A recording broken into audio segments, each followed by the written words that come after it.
Bom dia, pessoas, bom dia a todos os presentes. Estamos aqui reunidos mais uma vez para a nossa socioterapia, aqui na Casa dos Conselhos do município de Cruzeiro. E nós centralizamos a nossa socioterapia digamos assim, numa temática central que é a educação, né? Que o movimento que promove este nosso encontro, o AME, é o movimento Amigos da Educação. Então, tudo que nós falamos aqui, em suma, busca uma perspectiva de prática educativa. E aí, nessas minúcias temáticas, né, esmiuçando esta temática educação, a gente desenvolve uma socioterapia que fala de algumas temáticas oriundas ou até mesmo adjacente à temática educação. E hoje nós vamos falar de educação e formalidade, porque nós vivemos num mundo, né, que demanda de nós uma formalidade. A nossa estrutura social, inclusive, ela é formatada numa plataforma formal que, volta e meia, eu menciono a nossa Constituição Federal, né? A nossa Constituição Federal é uma plataforma formal de nossa Constituição Social, ou seja, como nossa vida social vai ser regida, como que nós nos norteamos para uma vida social, para uma relação social. Nós temos a Carta Magna como nosso elemento norteador principal, que é muito mais de que ser uma mera lei, né? Porque de fato é o elemento que nos norteia para que nos posicionemos no cotidiano, para que facilitemos as nossas relações no cotidiano. Isso na individualidade, às vezes passa no sujeito individual, passa às vezes para ele desavisado. Mas numa análise totalitária, hipercomplexa, intercontextualizada, numa visão sociológica, nós contemplamos isso como a formalidade regente de uma vida social. Então é uma formalidade, um acordo, uma proclamação da Carta Magna, né? Que a partir daí a gente busca fortemente ser norteado por aquela Carta Magna, ainda que muitas vezes nós não temos muitas consciências disso. Mas nossa vida cotidiana, as instituições de poderes são instituídas e constituídas com base naquela Constituição. Envolve tudo, né? Envolve tudo, exatamente. Então o aspecto formal, no âmbito da educação, porque embora a educação fale de um aspecto humano, mais humanizado, mais do próprio ser humano, este ser humano vai viver norteado por um aspecto formal. Por isso que nós hoje separamos o tema educação e formalidade para falarmos de algumas formalidades envolventes à educação, e já comecei adiantando que vai muito mais do que o reconhecimento e cumprimento de leis, o reconhecimento e cumprimento dos direitos, deveres, né? Sempre falando direito como também dever, porque direito é imbricado de dever.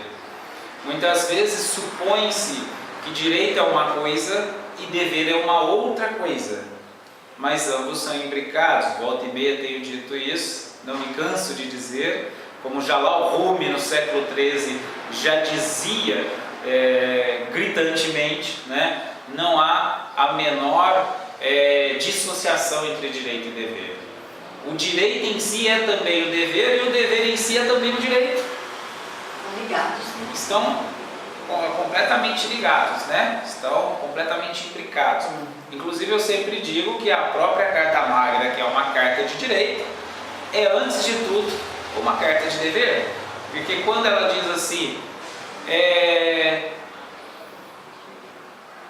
tem direito o ser humano? Bom, o dever é ser humano para ter direito, né? Então é imbricado. Mas falando da educação e formalidade, hoje eu separei aqui para falar do aspecto educação e formalidade, uma formalização que vem ocorrendo no Brasil em todas as áreas, inclusive na área da educação. E na área da educação em específico, fora recentemente instituído, recentemente porque tem poucos anos, o Conselho Federal de Educadores e Pedagogos. Então você tem o Conselho Federal de Medicina, né, e seus respectivos conselhos regionais. Você tem o Conselho Federal de Advocacia, conhecido como Ordem dos Advogados do Brasil, que vem a reger esta profissão. Você tem o Conselho Federal de Engenheiros, enfim, você tem vários conselhos profissionais que, no âmbito formal, regulamentam estas profissões, tratam de interesses destas profissões, portanto, também dos profissionais que possuem essas profissões, né?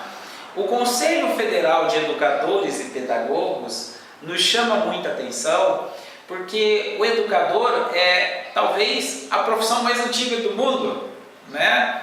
Porque principalmente nos dias atuais, toda a ação cotidiana hoje é também uma ação educativa em âmbito profissional.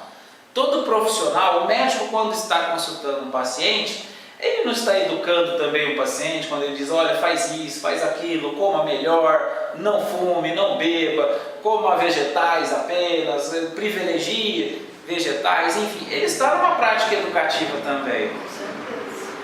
Né? E idem para os demais, né? O arquiteto, o engenheiro, quando está lá numa obra de uma construção civil, está falando: olha, põe mais cimento ali, menos cimento lá, ali o ferro tem que ser de 3 polegadas, lá tem que ser de 5.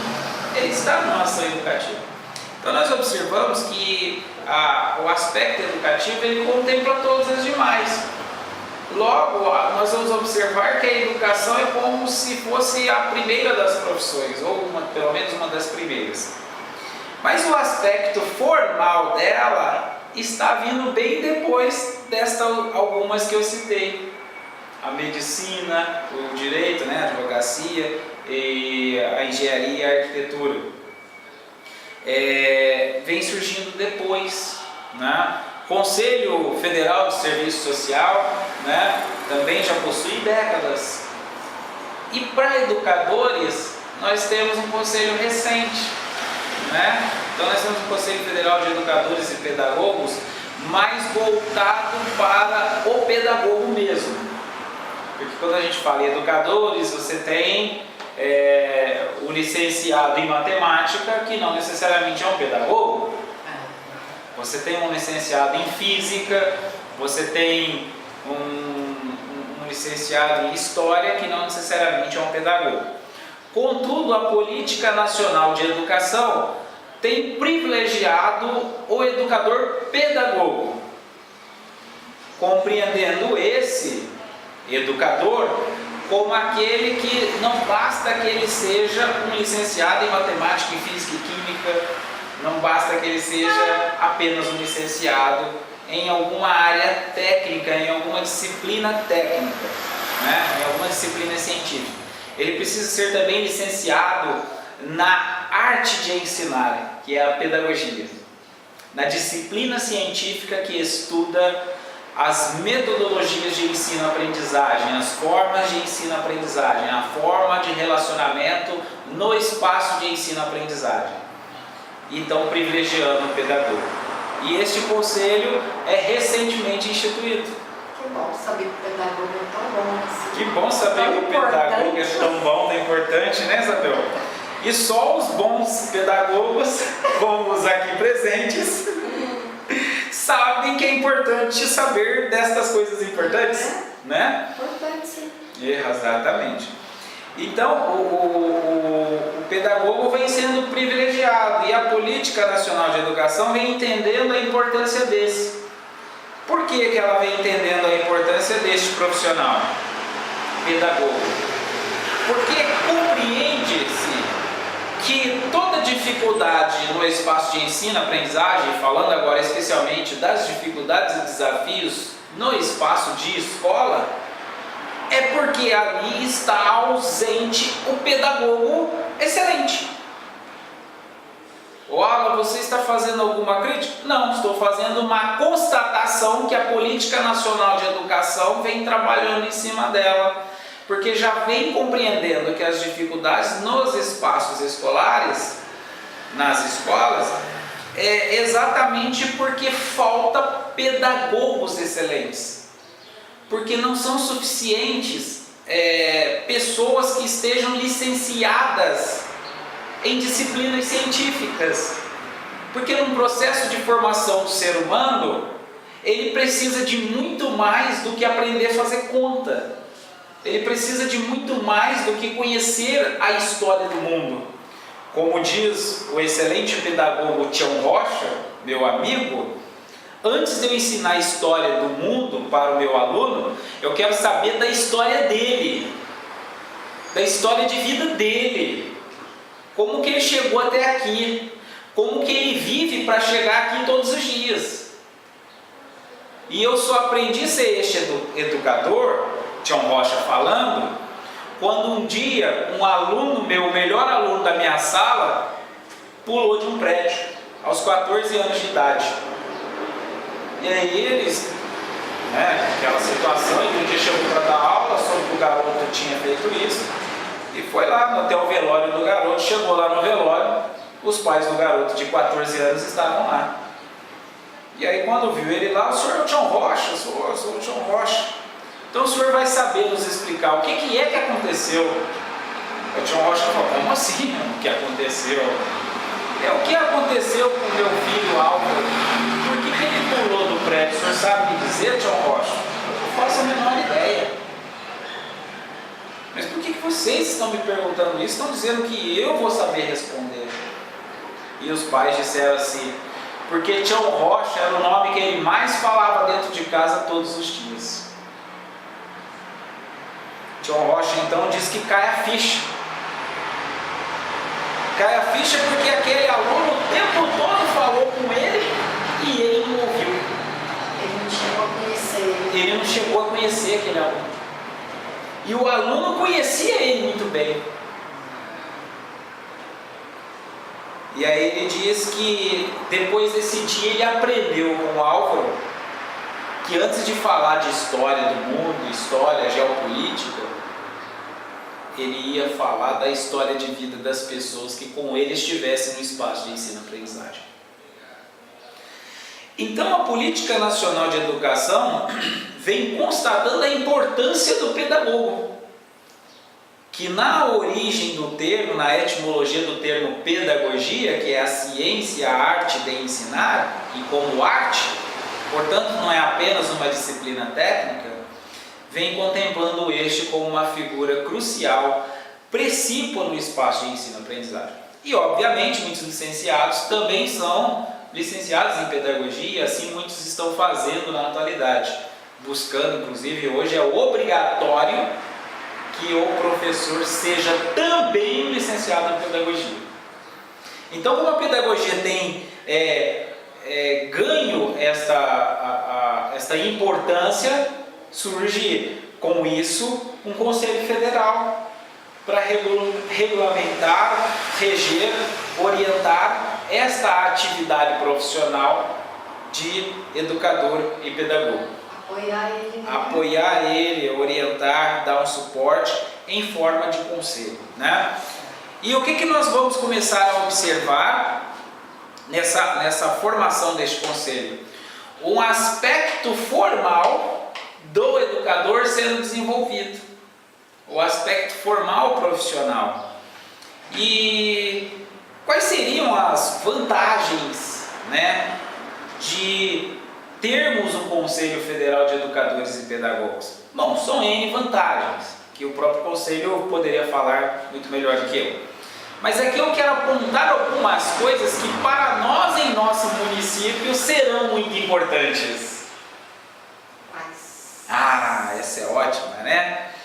A primeira coisa é começarmos a constatar que o pedagogo é um profissional de mesma importância que um profissional em medicina, que um profissional em direito, que um profissional de qualquer área. Então esse é o primeiro, a primeira observação que nós podemos fazer. E por ele ter a mesma importância, deve ele ser tratado por toda a sociedade como aquele que tem a mesma importância. Então eu tenho de dirigir-me e tratar um pedagogo, um educador, do mesmo modo que eu dirijo-me e trato um médico, dirijo-me e trato um jurista, um advogado, um promotor, um juiz. Eu tenho de dirigir-me assim para com o educador pedagogo. E a partir do momento que o educador pedagogo se filia ao Conselho Federal, e ele pode filiar-se a partir do 3º semestre do curso de pedagogia, né? Então, enquanto estagiário, ele já pode, e isso é um grande diferencial que observo eu enquanto assistente social, a grande vantagem do Conselho Federal, porque o estágio é estágio profissional.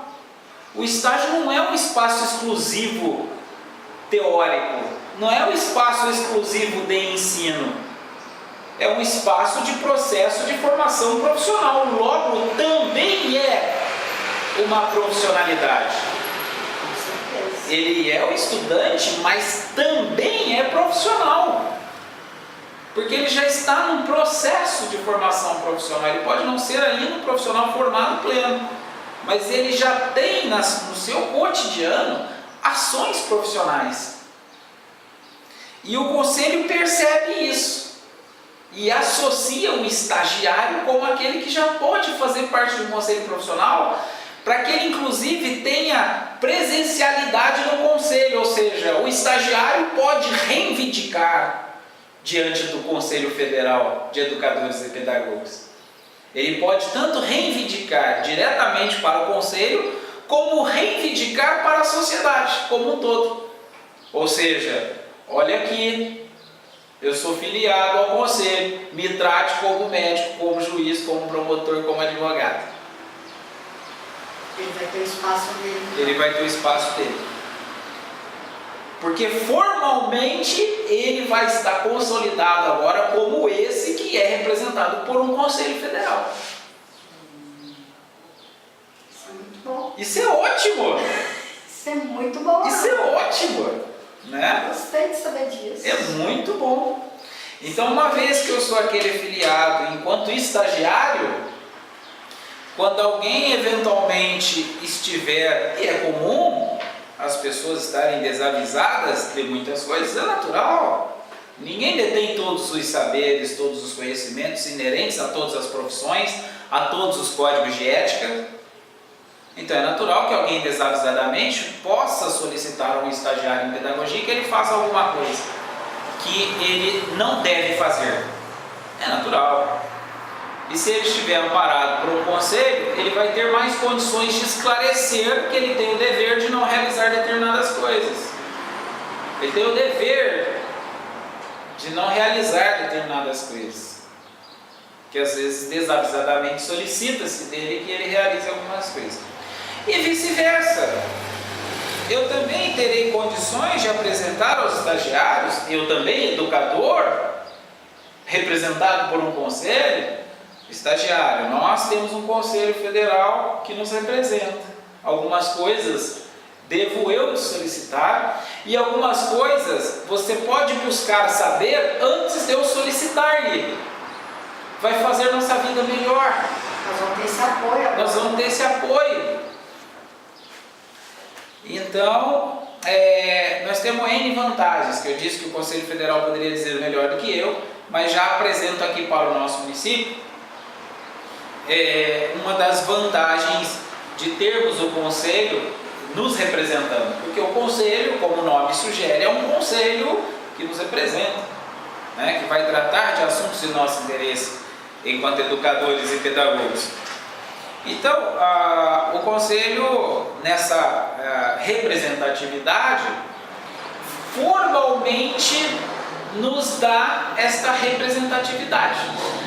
Nos faz essa representatividade, ou seja, A partir do momento que eu sou inscrito no conselho, eu tenho um número de registro, eu atuo e falo, reivindico, determino, estabeleço, solicito e realizo, cumpro com esta representatividade formal. Minha vida facilita como um todo.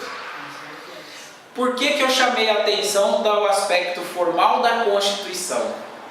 Porque quando eu tenho um Conselho Federal e agora uma instituição formalizada de mim, educador, eu tenho uma aproximação com a própria Constituição.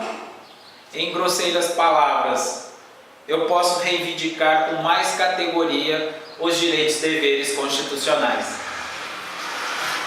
Porque agora eu tenho uma representatividade formal também. Eu não sou apenas uma pessoa que falo que tem uma profissão e quero reivindicar uma formalidade constitucional estabelecida constitucionalmente.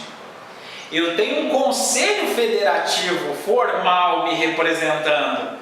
Eu já sou parte de um mundo formal. Eu sou um profissional também formalizado. Logo, me sinto até orgulhoso nisso. já me sinto até a própria Constituição. Me sinto orgulhosa nisso, de ser uma pedagoga. De ser uma pedagoga. Já me sinto parte da Constituição, que é formal, e eu agora sou representado por um órgão formal também, né? Então, nossa, é muito legal, né? Eu faço o mundo, faço tudo, né? Posso educar o mundo agora, né? Agora, enquanto membro representado pelo Conselho, posso educar o mundo! Posso educar os alunos, as crianças, os colegas, a escola, o município, porque falo com uma representação de Conselho Federal, né? Inclusive, sou certificado nacionalmente como pedagogo.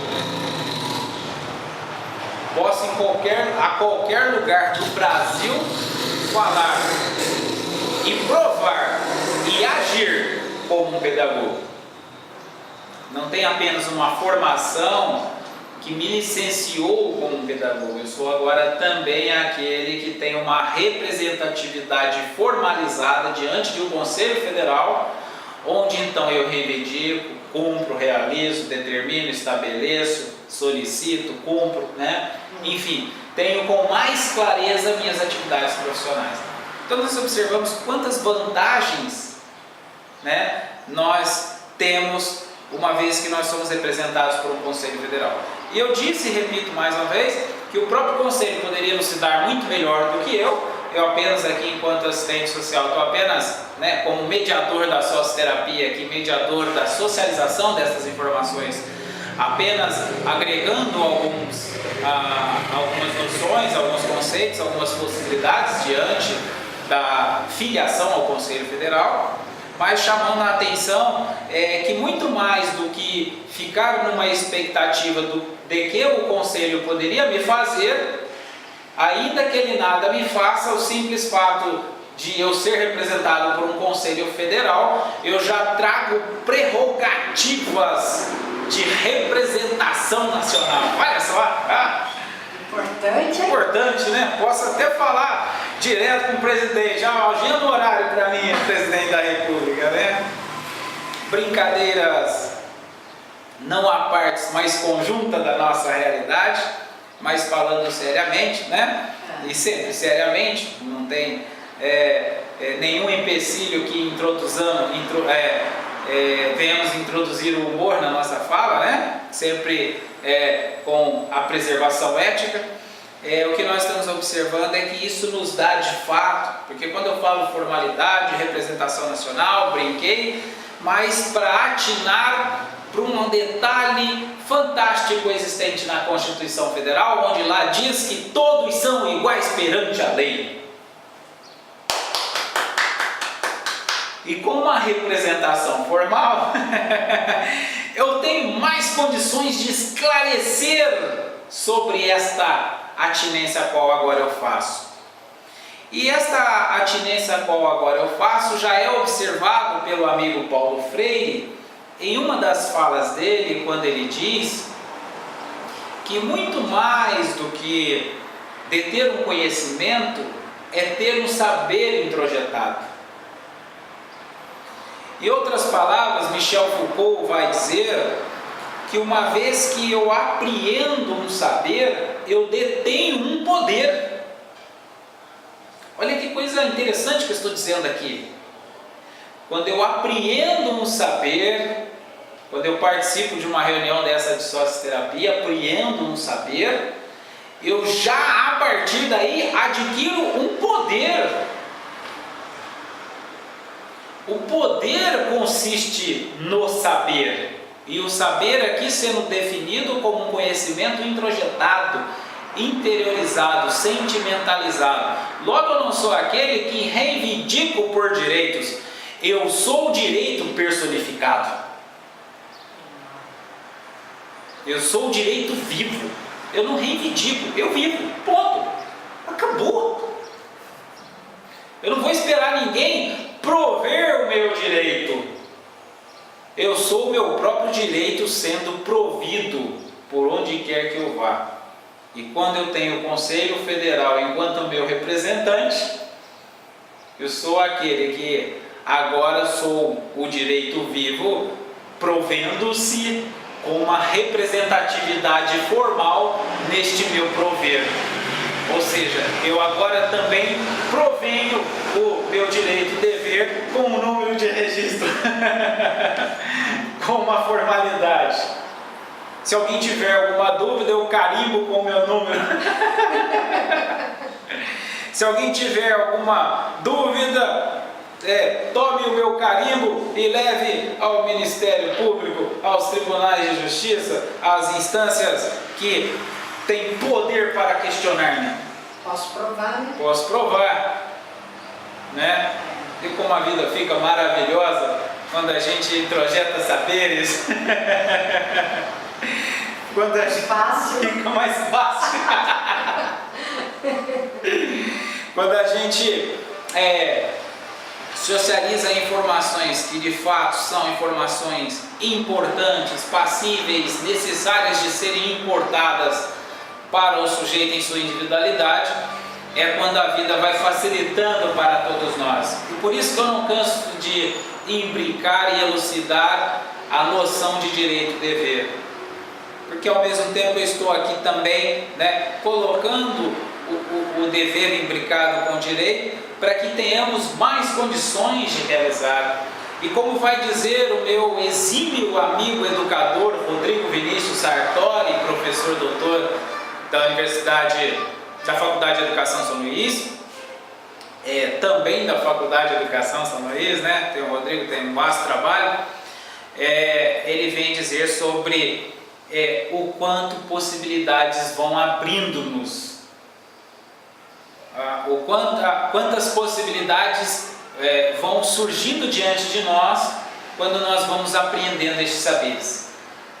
Porque nós vamos percebendo que quanto mais noção de nossos direitos e deveres nós tivermos, porque às vezes nós poderíamos supor que seria legal a gente ter noção só dos nossos direitos, desimbricado do dever. Mas isso não é legal, porque aí é quando eu me torno um falador. Eu quero meu direito, e fica todo mundo me freando, porque eu não estou atento aos meus deveres. Agora, se eu estou atento aos meus deveres e aos meus direitos, nada me detém. Alan, nada te detém? Só a Constituição Federal. Ela me detém. Aliás, ela não me detém, ela é meu norte. Eu não estou para transpô-la mesmo, porque tenho consciência do meu dever que ela deve me nortear. O apoio, né? Então eu não só não tenho nada que me detém, como eu tenho tudo, todas as instâncias de poderes para me apoiar para ter ela como norte. Porque estes são os deveres de todas as instâncias de poderes formais, instituídos. Cumprir a Carta Magna, ser norteado pela instituição, e se eu próprio estou buscando o norte pela instituição, todas essas instâncias de poderes estão em meu apoiar. Não vou esquecer essa carta aí, não. Não vamos esquecer a carta. Então, não canso de elucidar a imbricância de direito e dever para que tenhamos condições, como mencionei meu amigo Rodrigo Vinícius Sartori, professor doutor, para que tenhamos essa noção da importância e do prazer de realizarmos cada vez mais os nossos direitos e deveres. Muito mais do que um reivindicar, um realizar destes, buscando sempre conhecer cada vez mais, para assim realizarmos cada vez mais. Em outras palavras, é o que o amigo Albert Einstein também vai dizer sobre quando eu apreendo saberes, é quando o prazer me é maior a cada vez mais. Por que o prazer vai ficando cada vez maior? Porque eu percebo que aprender saber não é só deter um conhecimento sobre um direito meu, sobre o que eu posso reivindicar. É eu deter um saber como eu posso ter esse direito garantido e este dever cumprido. É quando eu sei como viver meu direito e dever. É quando eu não vou ficar à mercê de que alguém tenha boa vontade de prover para mim. É quando eu não ficarei à mercê de meu nome ser contemplado numa lista que sabe Deus quando um dia chegará. É quando eu simplesmente sei o exato momento, aonde, quando devo ser estar. Porque aí eu detenho o saber para me posicionar diante de meus direitos e deveres. E tudo isso só para falarmos hoje do tema formalidade e educação, porque estou chamando a atenção para um aspecto formal e hoje não privilegiei os assuntos pedagógicos, pelo menos não privilegiei em termos conceituais, porque privilegiei em termos expositivos. Estou aqui expondo uma pedagógica dentro dessa ação interdisciplinar, que é uma prerrogativa da socioterapia, onde aqui eu busco elementos de várias disciplinas científicas, entre estas a própria pedagogia, buscando aqui uma forma de também, como educador, expor-me ideias que estão sendo socializadas neste momento. Porque essa nossa socioterapia promovida pela AME é uma mera socialização de informações. Nós estamos apenas aqui socializando, inclusive os demais participantes podem a qualquer momento algo apresentar, que eventualmente vem até sobrepujar estes conceitos os quais eu agora aqui socializo. Então fica a critério de cada um estar expondo, estar apresentando, para que assim nós, nessa proposta de ensino-aprendizagem, compartilhemos estes nossos saberes e assim venhamos a construir e a ampliar cada vez mais os nossos saberes. Falando um pouquinho sobre diretamente sobre os benefícios, ou talvez uma definição um pouco mais precisa, sobre as necessidades de estarmos filiados, associados ao Conselho Federal de Educadores e Pedagogos, para que educação e formalidade faça parte de meu cotidiano de maneira mais significativa, de maneira mais considerável. Quando eu tenho uma filiação, eu falei aqui sobre ter essa representatividade do conselho, etc, tudo, mas é quando também no meu cotidiano eu vou mostrando para a própria sociedade que o pedagogo é um educador que precisa ser visto como tal. É quando eu, pelo simples fato de ter uma representação e expor isso no meu cotidiano, é quando a sociedade como um todo, o alunado, os estudantes, os colegas, os gestores, enfim, a sociedade como um todo, vão introjetando em si que o educador é alguém que está muito além de ser uma pessoa que está ali para cuidar e orientar o alunado. Ele é um profissional que tem uma representatividade nacional, ele é um profissional que traz uma prerrogativa de construto social, ou seja, ele é agente construtor de ideários para a sociedade, que não é só alguém constrói e ele vai elucidar, ele também é aquele que vai construir, ele também é aquele que vai ser o criador de ideários, não o expositor, mediador, facilitador apenas dos ideários, mas também aquele que cria o ideário. E isso é muito importante, especialmente nos últimos tempos. Temos visto vários teóricos chamando a atenção para este aspecto. Eu próprio tenho chamado bastante o aspecto para a municipalidade. Não adianta eu ficar pegando aqui Michel Foucault, França, século XX, se eu estou aqui, Brasil Cruzeiro 2018. Eu até busco, lanço mão dele para alguns conceitos numa perspectiva generalista, num ideário generalizado. Mas eu preciso conhecer quando é que Michel Foucault e o Zezinho do bairro do Itagaçaba têm relação? Como é minha prática aqui no cotidiano com o Zezinho ou com a Mariazinha daquilo que Foucault disse na França no século XX? Quando que eu vou imbricar este conceito de Foucault? Então eu preciso ser aquele que vai criar uma ação educativa em especificidade para aquele meu projeto socioeducativo, para aquele meu projeto dentro de uma escola naquele momento, naquele ano, naquele bimestre, enfim. Eu preciso ser aquele que vai criar também, não aquele que recebe pronto. Porque se eu receber tudo pronto, eu vou receber de alguém que não conhece o Zezinho. E aí vai acontecer o que aconteceu com o meu amigo educador John Rocha. Eu recebo algo pronto, vou transmitir e realizar pronto, e meu aluno aos 14 anos de idade pula do prédio e se mata. E quem são os responsáveis?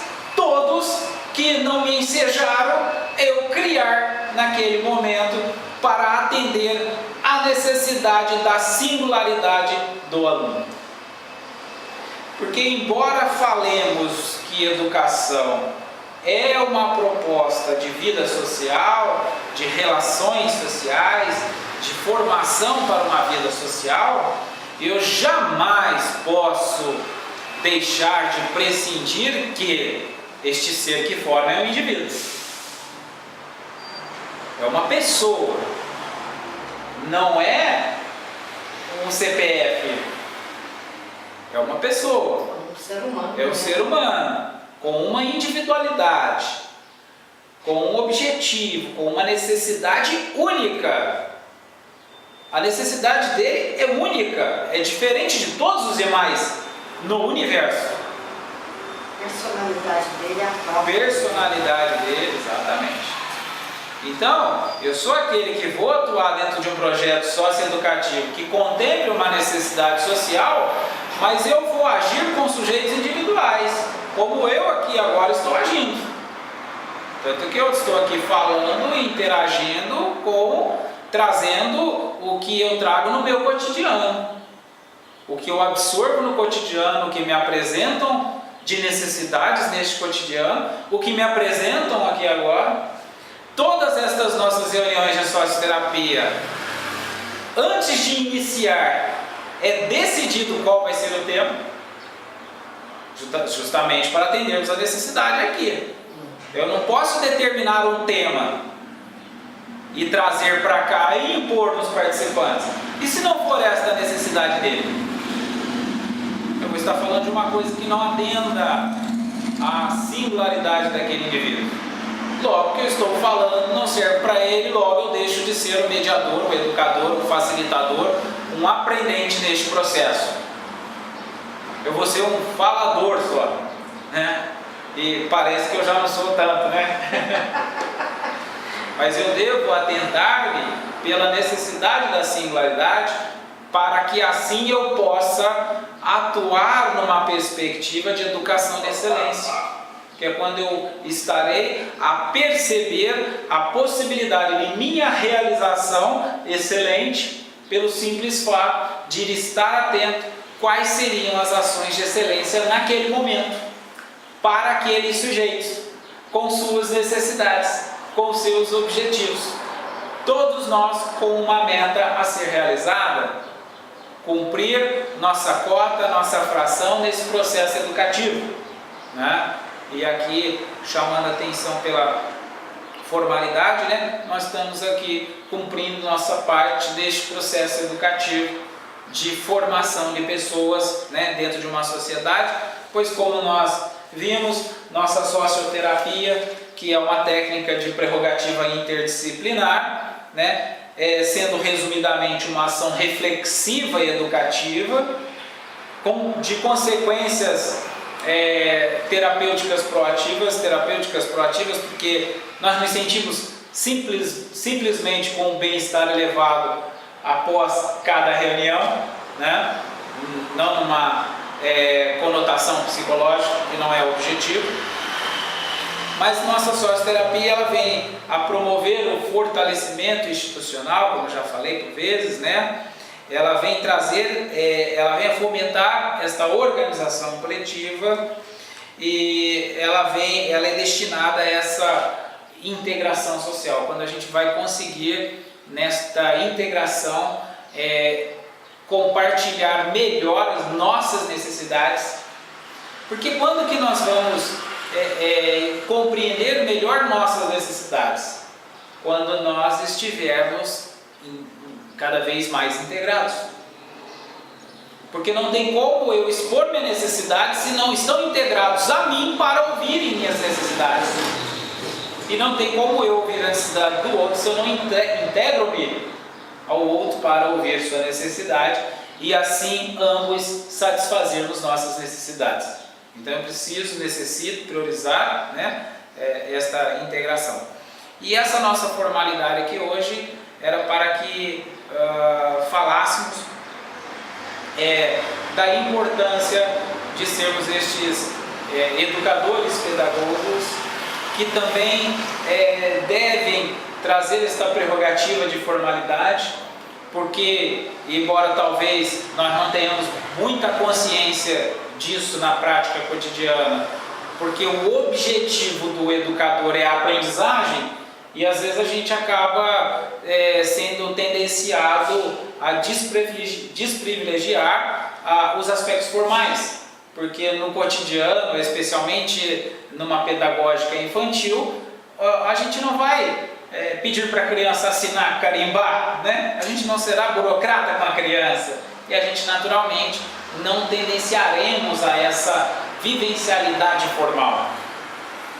Mas nós estamos diante de um processo educativo para com a criança, com todas as responsabilidades formais que o ofício nos impõe.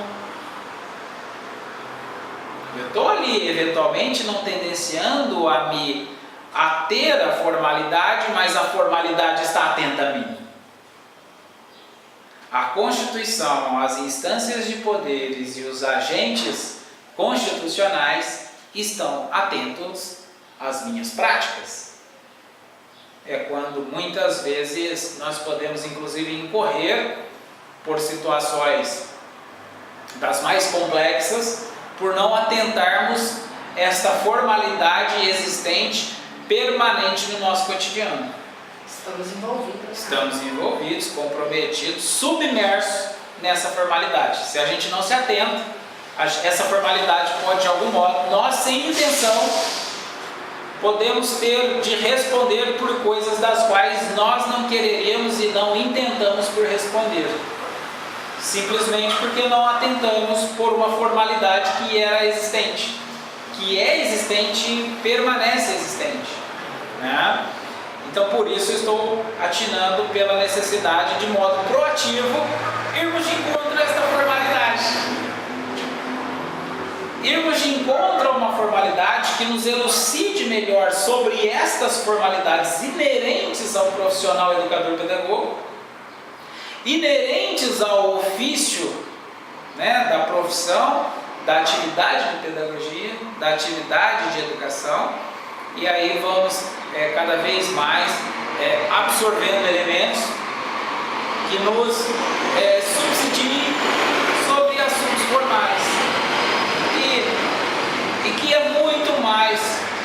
que simplesmente e superficialmente reivindicar por uma questão formal ou por um direito. Eu sempre tenho dito isso, não me canso de dizer, como assistente social, como gestor social, como educador, reivindicar não tem a menor relação com garantia. Eu posso reivindicar, mas qual a garantia que eu terei garantia do que eu reivindico? Então, mais importante do que reivindicar, ou do que saber reivindicar, é saber como garantir.